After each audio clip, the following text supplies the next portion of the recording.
Hello everyone, स्वागत है आप सभी का हमारे YouTube चैनल पर। मैं हूं कुणाल।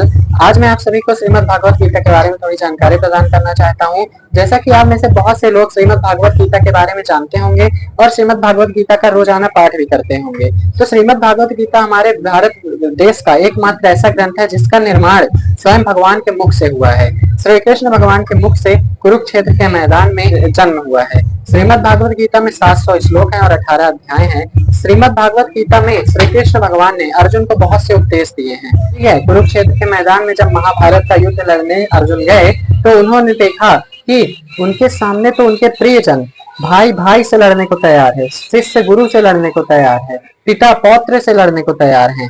तब अर्जुन का मन विचलित हो गया, अर्जुन भ्रमित हो गए। अर्जुन ने कहा श्री कृष्ण से कि मैं ये युद्ध नहीं लड़ सकता हूँ, क्योंकि अगर मैंने ये युद्ध लड़ा तो मैं अपने बहुत से प्रियजनों को, परिवार जनों को खो दूंगा। तो श्री कृष्ण ने कहा कि अर्जुन, इस दुनिया में जो भी व्यक्ति है वो सब नाशवान है, सबको एक ना एक दिन मरना ही है। उनके पापों की सजा तुम्हें देनी है, तुम्हें लड़ना होगा इस युद्ध के मैदान में। तुम्हें मोह माया छोड़नी होगी।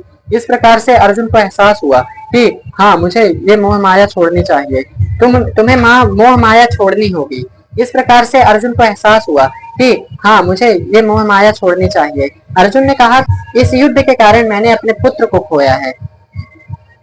तो श्री कृष्ण ने कहा कि जाओ मिलके आओ अपने पुत्र से।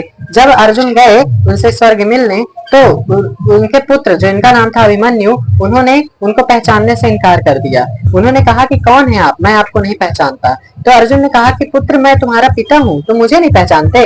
तो अभिमन्यु ने कहा कि ये तो इस जन्म में मैं आपका पुत्र हूँ। कई जन्म ऐसे बीत चुके हैं जहाँ आप मेरे पिता रहे होंगे या फिर आप मेरे पुत्र रहे होंगे, मैं आपका पिता रहा होऊंगा। इस प्रकार से हमारे कई जन्म हो चुके हैं। तो तब जाकर के अर्जुन को एहसास हुआ कि इस दुनिया में कोई अपना नहीं होता है, कोई भी कभी हमेशा नहीं रहता है, सब नाशवान है इस दुनिया में और सभी को एक ना एक दिन मरना ही है। ठीक है, तो इस प्रकार से अर्जुन को यह एहसास हुआ। तो उन्होंने अपने पुत्र का मुंह छोड़ करके फिर युद्ध लड़ने का डिसीजन लिया। ठीक है, इस प्रकार से कृष्ण ने कई सारे ऐसे उपदेश दिए जिससे कि अर्जुन को बहुत ही ज्यादा उनको कॉन्फिडेंस आया, आत्मविश्वास उत्पन्न हुआ अर्जुन के अंदर और अर्जुन ने युद्ध लड़ने की ठान ली। इस प्रकार से अर्जुन ने महाभारत का युद्ध लड़ा और जीता भी।